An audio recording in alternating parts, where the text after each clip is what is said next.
Would you look at that? It seems someone has once again made it to the top of my tower. Finally!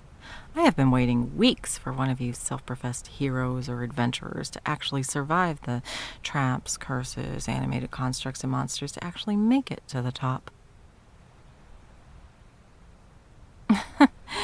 An adventurer with an actual spine. One who's actually willing to talk like a civilized person. Well, I suppose they're right. Facts sometimes can be stranger than fiction. And to answer your question, dear adventurer, no, I didn't mention the army of loyal minions camped outside my tower when I listed out the many challenges you fought through to get here. Do you want to know why?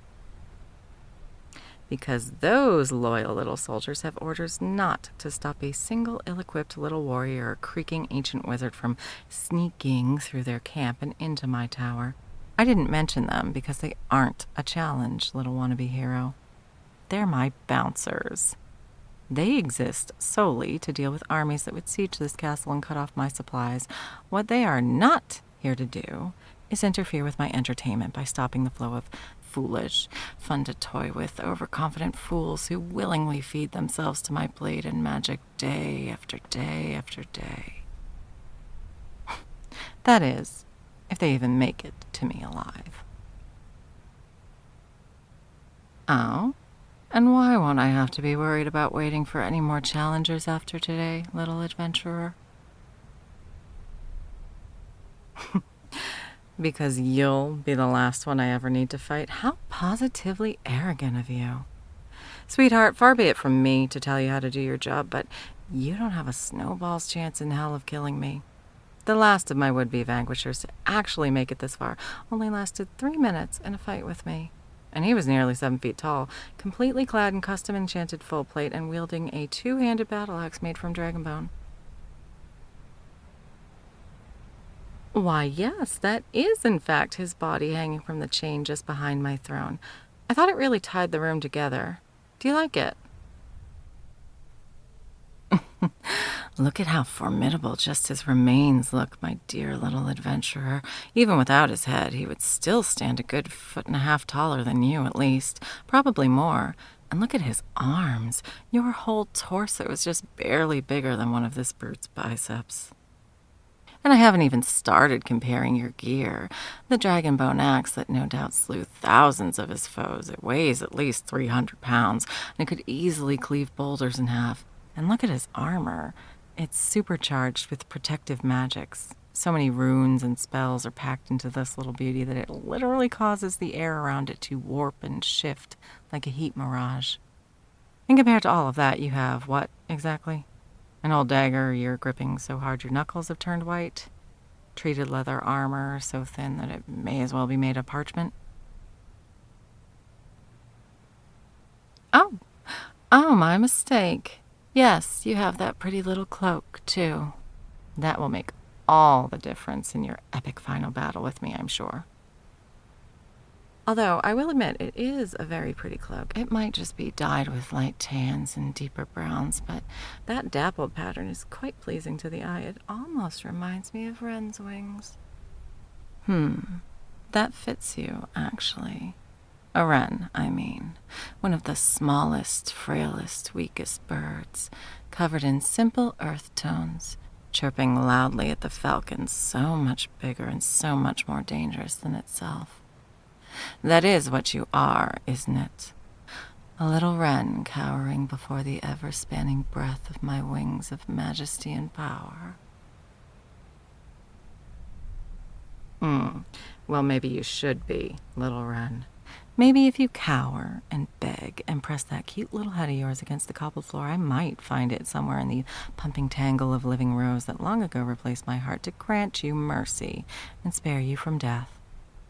After all, it would be such a shame to exert myself even slightly against something as harmless to a soaring predator like me as a tiny little wren.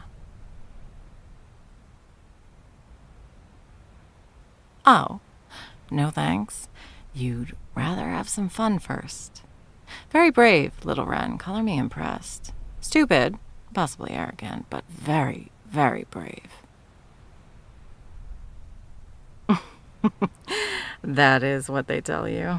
Snippy, snippy. I like that, little wren. I like it when my entertainment has a spine and knows how to banter.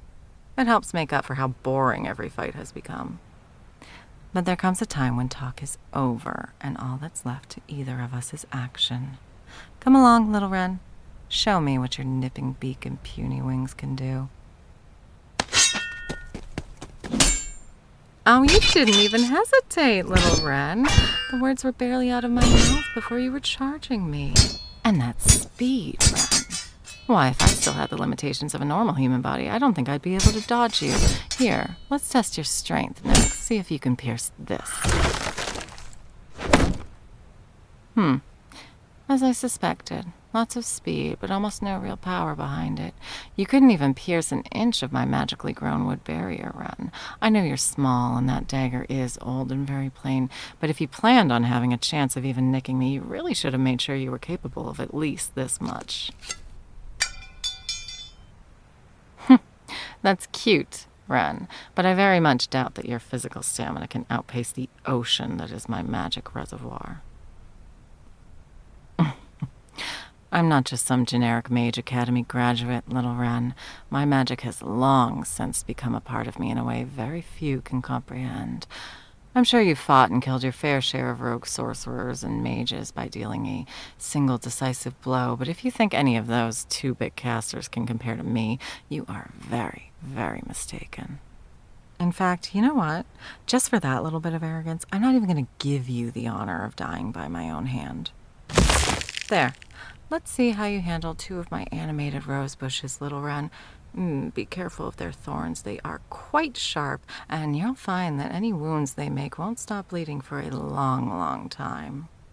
Not that you'll live long enough to worry about bleeding to death. Have fun, little wren. Please do your best to die entertainingly. You're handling that 2-on-1 quite well, wren.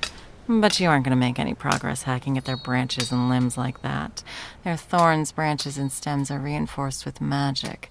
You might as well be hacking at steel for all the good it's going to do you. Thanks for the tip. What tip? I didn't give you any. Oh. You just threw your whole body into the bush's thorns to stab at the rose at the center. I don't know if that was idiotic or brilliant. You got covered in dozens of slowly bleeding cuts from the thorns, but you also managed to cut through the flower that had the magic animating the whole construct together. But how did you know the flower was the weakness? Well, I suppose that serves me right for wanting to antagonize and mock you, doesn't it?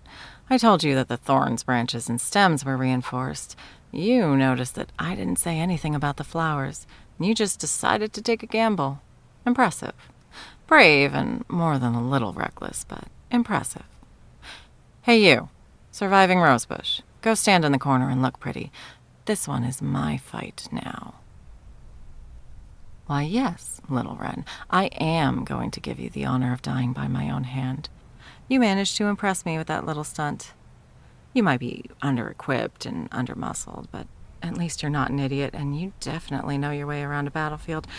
Not that you've done anything that I haven't seen before, but still, I can appreciate a challenger who actually uses his head and doesn't rely on magical gimmicks or powerful equipment. It's refreshing to fight someone who simply knows how to use their blade and mind. It takes me back to the days when I was just starting out, back when I still believed I could die. Well, what are you waiting for? Come on, try and nick me with your little metal toothpick. If you do, I promise you a painless death as a reward. Oh, so close. Oh, you missed by just a hair that time. Once more with feeling, dear. Come on. Surely all that skill and training you have, you can hit this poor little sorceress just once, can't you? Maybe not. Well. I guess we know who is really going to tire out first, huh? And you thought you could just... what the fuck? Did you just throw a rock at me? You absolutely did. You threw a fucking rock at me. Who the hell does that? Someone who wants to win. Listen here, you stupid little bird. There is no winning here. Not for you. You get to stay alive as long as you entertain me, and that's it. Every second you breathe the air in my tower is a gift I am giving you, and you just piss me off. So no more air and no more life for you. Oh, did that surprise you, you stupid little bird? Were you not expecting a super hard blade of rose thorn to grow out of my hand and pierce right through your heart? Did you think your pitifully thin armor would stop the magic from a centuries-old immortal sorceress stabbing straight through your chest? Shh, no, don't speak, sweet little wren. You'll just gurgle and spit up blood on yourself. And I don't want any of your lifeblood getting on that pretty cloak. I'm going to keep it as a reminder of the surprisingly talented, tricky, annoying, and hopelessly arrogant little bird that once flapped around my hall. Yes, there we go. Magic above, but I love watching the life finally drain from a challenger's eyes. There you go. Rest easy, little wren. Your pulse has stopped now. Your shredded heart and curious bright eyes can finally rest. You know, now that I'm getting a good look at him, he's actually kind of cute. And I have to admit, throwing that rock at me was pretty smart. He actually caught me off guard and landed a hit. It has been so long since I've fought anyone who actually uses their brains. Who knows when I'll get another challenger that's anywhere near as smart. And maybe it was a bit impulsive and unfair of me to just snap and kill him in a petty rage like that out of nowhere. After all, shouldn't I have expected nothing less than his all when I was trying to kill him? Really, it wasn't an insult that he threw a rock at me. It was more of a compliment, a sign that he was giving it everything he had, putting every trick and half-thought-out plan he could come up with into our fight. It's been a while since anyone has really put their all into fighting me. Not just tried their best, but thrown every single thing they had at me, no matter how useless or unlikely to succeed it was. Honestly, it's been a long time since anyone has put that much effort and thought into anything regarding me. Maybe I could have another go with him. As a treat to myself. After all, I work so hard ruling an ever-expanding magical kingdom. I should be able to treat myself to another round with a cute challenger who actually makes things fun for once. Yeah, I think that's exactly what I'll do. Let me just pull my sword out of his body and... Easy, little wren, easy. Stay on the ground for a moment. Just breathe. You've just come back from the dead and had a massive hole in your chest healed. It's going to take a moment to... Holy shit! You really came back swinging, huh? Fuck, I think you actually cut my cheek, little wren. Yeah, that's definitely blood running down my face. Damn, nice work, pretty bird. You know what? I think I want to see just how good you actually are with that knife. I'm not going to use any of my magic for a bit. So come on, cross steel with me. Or at least, cross your steel with my rose thorn blade. My, little wren. Is it just me, or have you gotten stronger? There it is again. You're actually parrying my sword with your tiny little dagger. You understand that shouldn't be humanly possible, right, darling? And it really shouldn't be possible for someone as small and thin as you are. It's a matter of leverage, really. My sword's longer. I'm exerting more force in your short, thin dagger. So how are you blocking me? You little scoundrel, get off of me. You don't even have enough mass to knock me over. How the hell did you manage to tackle me to the ground? Oh, really? Well, can your technique and lots of practice make up for how much fucking bigger than you I am? There we go. Everything is back to the way it should be, isn't it, my pretty little wren? With me on top of you, pinning you down. Your knife skittered all the way over there. And you, unable to throw me off no matter how much of that shocking strength of yours you display. Yes, everything is the way it should be. With me indisputably the strongest, and you not being able to do a single thing about it. Oh, still so feisty. You really think you can win, little wren? You think you can escape me right now, when all I have to do to end this fight is pin your wrists with one hand like this, just above your head. And then all I have to do, little wren, is wrap my other hand around your throat like this and squeeze. And now all I do is squeeze and squeeze, keeping a constant crushing pressure on your air canal and all those little blood vessels providing your brain with oxygen. And then I just hold that pressure long enough and tight enough that the light begins to slowly fade from your eyes. Just like it's doing now. Good night again, little wren. Tell the ferryman I said hi this time, won't you?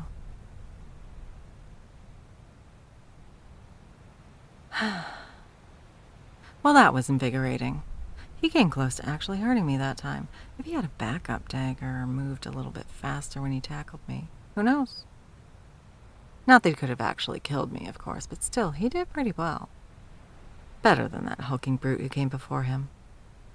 Cuter than that arrogant asshat, too. And sweet, I could tell. He had that cute little smile on his face the whole fight.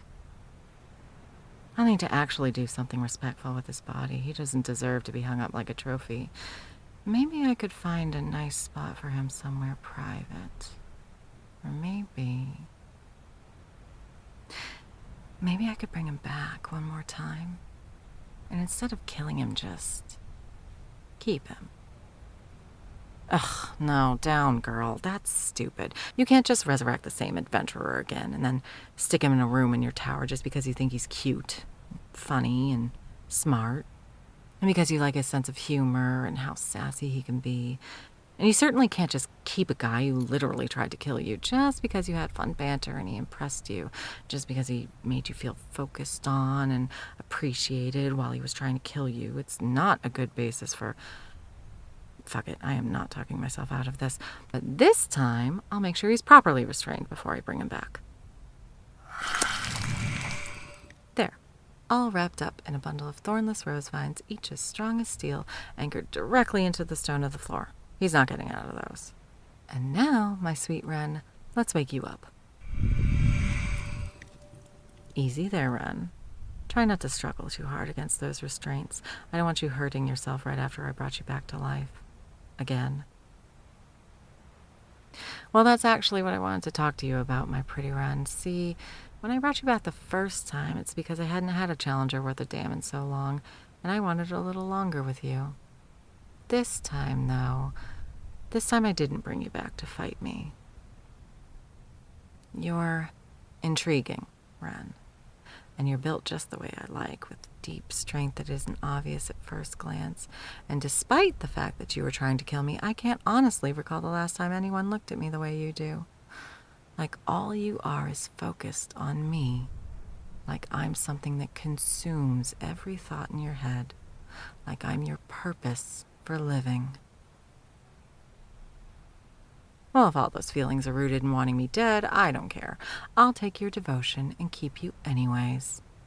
Eventually, with enough time, that hate will fade, but the way I consume every facet of your world will not. But something tells me that you aren't the kind of man fueled by hatred or vengeance. And to look at me with that much passion and dedication while still wanting me dead, you'd have to hate me with every fiber of your being, and quite frankly, I don't think you're capable of that. Exactly. You were here to do a job, because there was money and glory to be had in doing so, not out of hatred. Which means, when I keep you, we won't have to go through the motions of breaking through such pointless feelings. Oh yes, I'm going to keep you, my little caged bird. You'll keep me company at the top of this lonely tower, little wren. At least until I get bored of you. Then we might see how far my wren can fly. But until that day, you'll be mine. Exciting, isn't it? Well, you'll change your mind. Now, I'll just cast a quick spell to animate the vines holding you, and we can... What do you mean I was wrong earlier? Oh, the fame and fortune that would come with killing me, they never interested you? Then why, pray tell, did you even bother coming here? Not that I'm not glad you did, Wren, but it is strange. What do you mean you were confirming something personal? No, I will not figure it out when I figure it out. You will tell me right now, or so help me. Holy shit, how are you doing that? How did you just rip through those vines? Those are literally harder than steel. That's not possible, especially not for a man who, at the start of this, couldn't even pierce through an inch of magical wood. I swear, it's like every time I resurrect you, you come back stronger, like you're bringing something back with you from the other side. No, I don't think I'll let you show me. Stay back, Ren. You're showing yourself to be more of a threat than I had thought. If you surrender right now, you'll get to keep your life. I said stop. Ren, please. Please don't make me kill you. Not after I decided to keep you. Please, Ren. Please. I never feel this way. I never care if I hurt or maim or kill. I never feel anything but the thrill of the fight, the joy of victory. But you, letting you stay dead makes me feel twisty and hurt somewhere deep inside my guts. Looking at you makes my chest feel all light and fluttery. Hearing you make your quips and stupid comebacks makes me want to laugh out loud. Seeing you get past my guard makes me want to cheer for your success instead of throwing me into a blind rage. You make me feel things, my little Ren, things that should have nothing to do with me. Your pain cuts through me like it's my pain. Your smile lights up my chest like I'm smiling too. No one in this world has ever done that to me, Ren. No one else makes me feel like this, like their emotions actually matter, like they're as real as my own. So I will ask you one last time, and one last time only. Please, just stop. Stop and surrender to me. Do that, and I won't have to kill you. Do that, and we can explore why you're so different together. But make no mistake, if you take another step forward, I will end you. How you make me feel or not, nothing, absolutely nothing, will ever be more important to me than my own success, my own safety. If this body were destroyed, it would set me back decades, if not centuries of work. I won't risk the chance that you might actually be able to succeed in your insane mission. So if you take one more step, I will close these newfound emotions out and rip you to shreds. And for the first time in my life, I'd rather not do that. So just stop. Fine then. You've made your choice. Last rosebush. Hold this fucker off. Shit, he's tearing through that thing with his bare hands. It's not gonna last long. Good thing I only need it to last long enough for me to channel this spell. Sorry, little Ren. Looks like your final death is going to hurt. A lot. Yeah, I guess you got through my rosebush, huh? Pretty quickly, too. I wouldn't expect anything less at this point. It's a shame you weren't fast enough, though, because I've already cast a spell that will send you back to the ferryman's shores. Permanently, this time. I promise you it did in fact do something, little Ren. Tell me, do you perhaps feel a slight pain in your chest? A mild discomfort, maybe a feeling like something is being squeezed or pushed on. That sounds about right. It'll be pretty mild at first, at least until the thorns start growing in. Yes, thorns. On the rose that's growing inside and around your heart. I said you were going to see the ferryman again, Ren. There's a reason I was so confident. There's a reason no one has ever beaten me. For what it's worth, pretty bird, I am sorry it came to this. I don't like seeing your face twitch in pain and your hands clutch frantically at your chest like that. Normally I'd relish as you writhe on the ground in agony, but this time I honestly wish I could look away. And I would if I didn't need to confirm your death, but you can't ever be too careful after all. I'm sorry it hurts so much, little bird. If you weren't so damn dangerous, I could have used something quick and painless. But you're good. Too good. So I couldn't take any risks. I needed a guaranteed kill. At least it's almost over, Ren. A few more missed heartbeats and... he's gone. Rest easy, pretty little Ren. I hope the next world treats you better than this one. I'd say maybe we could meet again one day, but I'll never cross that threshold or take a ride with the ferryman myself. So this goodbye is forever, I'm afraid.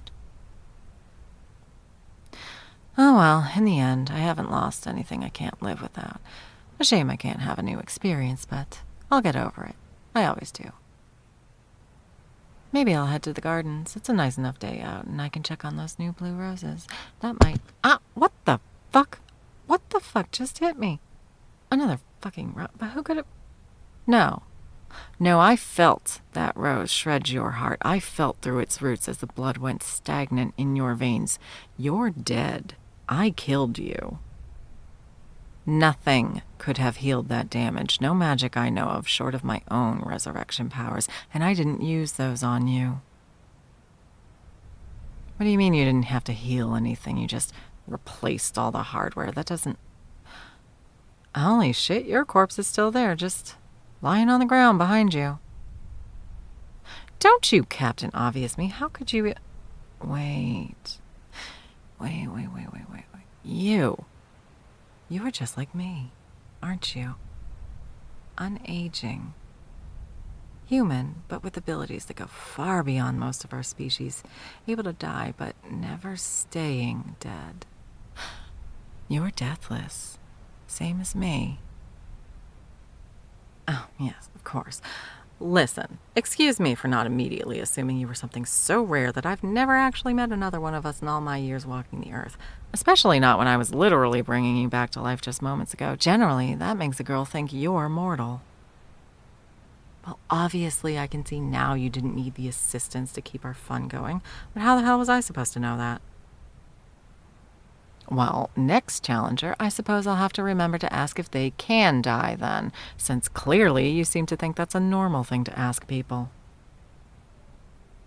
You still plan on being my last challenger, I suppose I shouldn't be surprised. You already suspected we were peers when you entered my tower, after all. There isn't any reason why my figuring that out should change anything for you. Oh, yes. Yes, it does change things for me, my sweet little wren, because before you were a very interesting, unique, and cute man who I would have been happy to keep around until I knew why you made me feel so different. You were also a potential danger that I could remove with minimal effort. Now, though, I am not only aware that I can't simply remove the threat you pose just by killing you, I also know why you evoke all these feelings in me, this understanding between us. We're kindred souls, you and I, both incapable of dying, both doomed to eventually lose anyone we grow attached to. Before, when I planned on keeping you, you were going to be a passing fancy, a temporary companion. Even if I found I liked you enough to keep you around until the natural end of your human lifespan, one day I still would have been left alone again. It wouldn't ever have truly been a meaningful commitment for me, just a distraction. But now, knowing that you're as eternal as I am, knowing that you'll remain just as beautiful and perfect as you are right now through the march of history, that makes me want you. That makes me need you. That makes keeping you snug and safe, locked away here in my tower, not just a fun distraction, but a necessity. I don't think you understand the lengths I'm willing to go to, the depths I'm willing to stoop to have a permanent companion to spend my days with. And the way you make me feel is just one more cherry on top of an already tantalizing sundae. I will have you, sweet wren. I will make you mine. Even if it takes every spell, every trick, every scrap of dark and forbidden knowledge I have, you will end this day in my tower, in the chambers next to mine, to spend the rest of your eternity by my side. Good. This wouldn't be any fun if you just laid down and surrendered now, little wren. Fight me with everything you have, so that when I defeat you with ease, you'll know that escape from me will always be hopeless.